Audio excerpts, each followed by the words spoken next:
Halo, Assalamualaikum anak-anak. Hari ini Ibu akan membahas pelajaran pendidikan kewarganegaraan tentang materi wawasan Nusantara.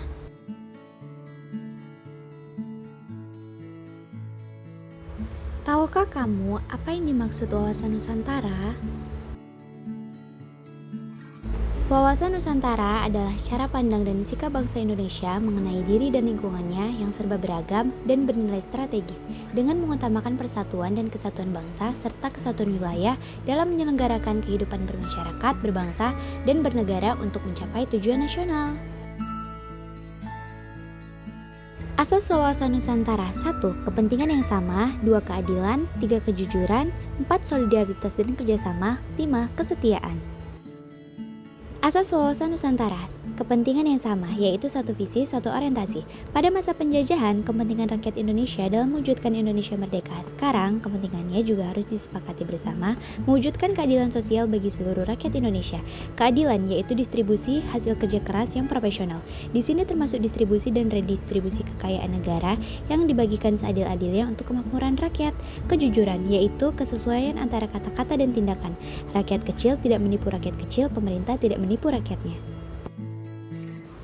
Asas wawasan Nusantara: kerjasama, yaitu bekerja sama secara strategis demi mencapai tujuan nasional. Kerjasama melibatkan semua golongan, meleburkan kelompok minoritas dan mayoritas.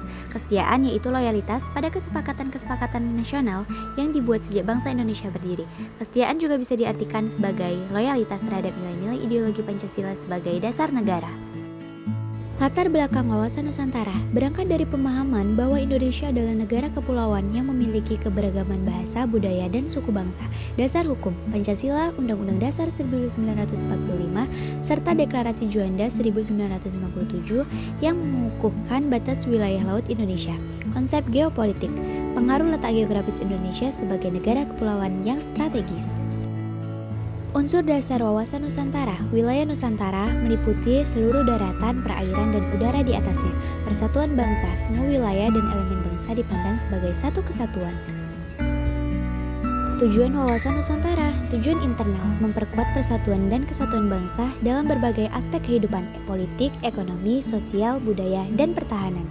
Tujuan eksternal: memperkuat posisi Indonesia dalam hubungan internasional dan menjamin keamanan wilayah dari ancaman luar.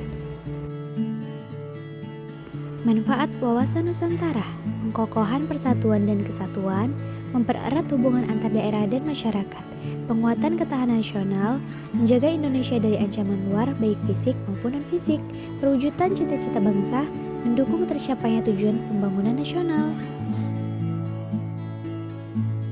Contoh konsep pemahaman wawasan Nusantara: geografis, yaitu pengetahuan tentang lokasi Indonesia yang terletak di antara dua benua dan dua samudra. Pengetahuan ini juga meliputi wilayah Indonesia yang merupakan wilayah kepulauan. Demografis, yaitu pengetahuan tentang jumlah, komposisi, dan distribusi penduduk Indonesia yang tersebar di santero Nusantara, bahkan dunia melalui komunitas diaspora.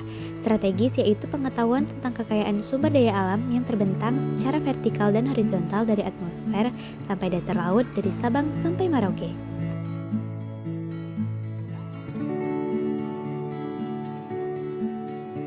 Peranan wawasan Nusantara dalam era globalisasi: penguat identitas nasional.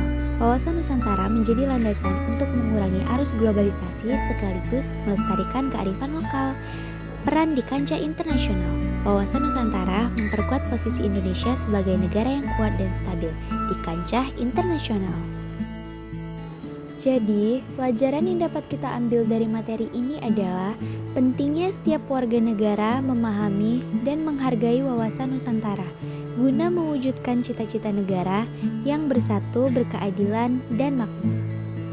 Sekian materi dari saya. Wassalamualaikum warahmatullahi wabarakatuh.